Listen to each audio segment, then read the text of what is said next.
શિવ મંદિરે જજો જજો જજો જજો જજો જજો જજો પરમાત્માથી મોટો કોઈ નથી ભગવાન છેલ્લો આધાર મહાદેવ શિવ અને શક્તિ ઘરે બેઠી છે તો શિવ રહી ના જાય શિવ અને શક્તિ તમે માનો છો ને આરાધ કરો છો ને શિવ અને શક્તિ કહો છો ને તો શક્તિ તો ભગવાને તમારા ઘરે આલી પણ શિવને કોઈ ભૂલી ના દેતા બેટા એવા છે એટલે શિવ મંદિરે અવશ્ય જજો તમારા ઘરે નાના બાળકો હોય ને તો અવશ્ય ને શિવ મંદિરે લઈ જજો ને શિવ બતાવજો મહાદેવ બતાવજો ચડાવતા ને ચડતા શીખવાડજો ભગવાન મહાદેવ નો મહિમા શીખવાડજો જેમ જેમ એ શંકર ભગવાન ના શિવલિંગ પર જળ ચડાવશે તમારું ઘરનું એક નાનું બાળક હોય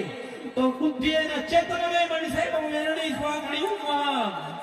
સદાય શક્તિ ને ભક્તિ ના માર્ગે જશે એટલે શક્તિ ઘરે બેઠી છે અને ભક્તિ કરવા માટે આપણે મહાદેવને સમરવાના એટલે શિવ થી મોટું કોઈ નહીં શક્તિ થી ઉપર કોઈ નથી મેળવી છો શિવ મહાન છે તો શક્તિ આદિ અનાદિના કાળથી છે મૂર્તિઓના દાતાર શિવ છે તો ચર્મની દાતાર વેદી છે